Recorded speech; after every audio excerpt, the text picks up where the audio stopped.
Dear Esther, I have now driven the stretch of the M5 between Exeter and Bristol over 21 times. But although I have all the reports and all the witnesses, and have cross-referenced them within a millimetre using my Ordnance Survey maps, I simply cannot find the location. You'd think there would be marks to serve as some evidence. It's somewhere between the turn-off for Sanford and the welcome brake services. But although I can always see it in my rear-view mirror, I have as yet been unable to pull ashore.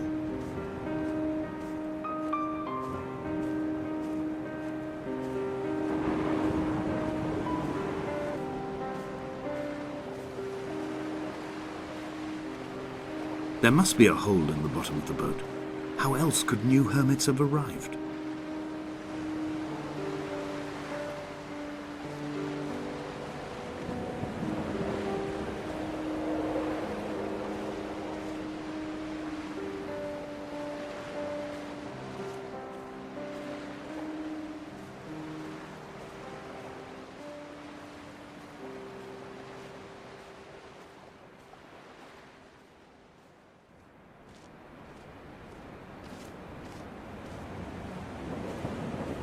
All night the boy has kept me lucid.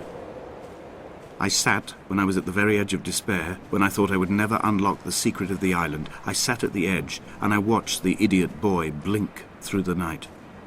He's mute, and he is retarded, and he has no thought in his metal head but to blink each wave and each minute aside until the morning comes and renders him blind as well as deaf-mute. In many ways, we have much in common.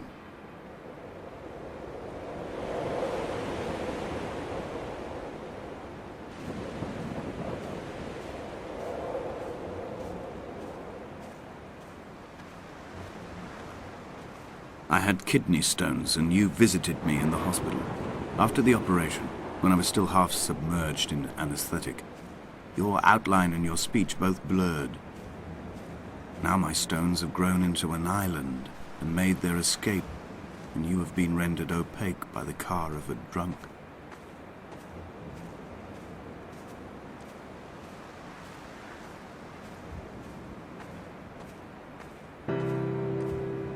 I've begun my ascent on the windless slope of the western side.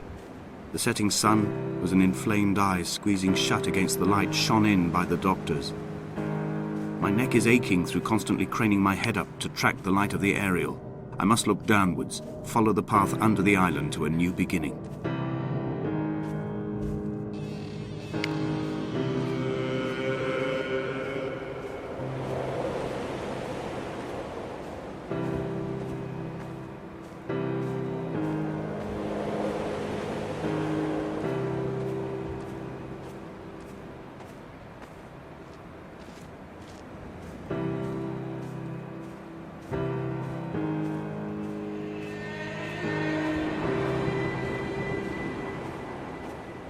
The bothy was constructed originally in the early 1700s. By then, shepherding had formalised into a career.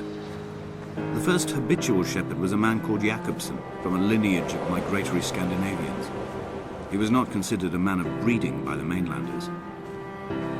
He came here every summer whilst building the bothy, hoping eventually that becoming a man of property would secure him a wife and a lineage. Donnelly records that it did not work. He caught some disease from his malcontented goats and died 2 years after completing it. There was no one to carve white lines into the cliff for him either.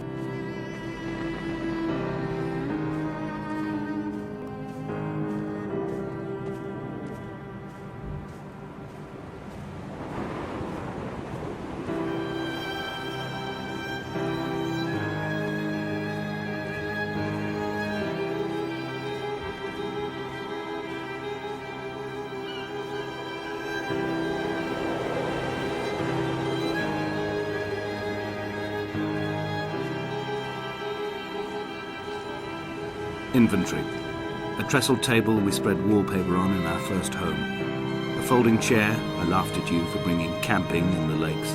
I was uncomfortable later and you laughed then. This diary, the bed with the broken springs. Once asleep you have to remember not to dream. A change of clothes. Donnelly's book, stolen from Edinburgh Library on the way here.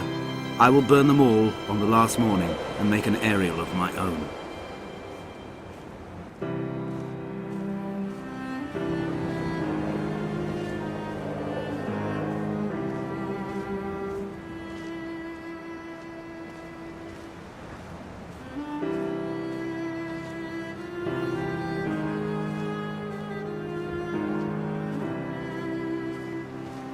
What to make of Donnelly, the laudanum and the syphilis? It is clearly not how he began, but I've been unable to discover if the former was a result of his visiting the island or the force that drove him here. For the syphilis, a drunk driver smashing his insides into a pulp as he stumbled these paths, I can only offer my empathy.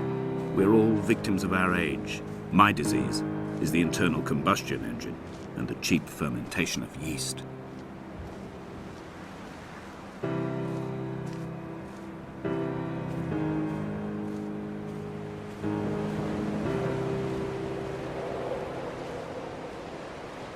They found Jakobsen in early spring. The thaw had only just come. Even though he'd been dead nearly 7 months, his body had been frozen right down to the nerves and had not even begun to decompose. He'd struggled halfway down the cliff path, perhaps looking for some lost goat, or perhaps in a delirium, and expired, curled into a claw right under the winter moon. Even the animals shunned his corpse. The mainlanders thought to bring it home unlucky. Donnelly claims they dragged it to the caves to thaw out and rot, but he is proving an unreliable witness.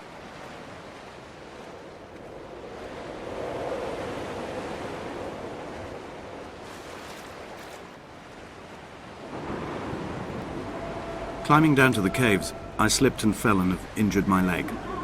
I think the femur is broken. It is clearly infected.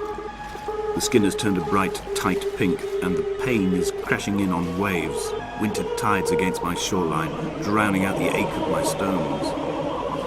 I struggled back to the bothy to rest, but it has become clear that there is only one way this is likely to end. The medical supplies I looted from the trawler have suddenly found their purpose. They will keep me lucid for my final ascent.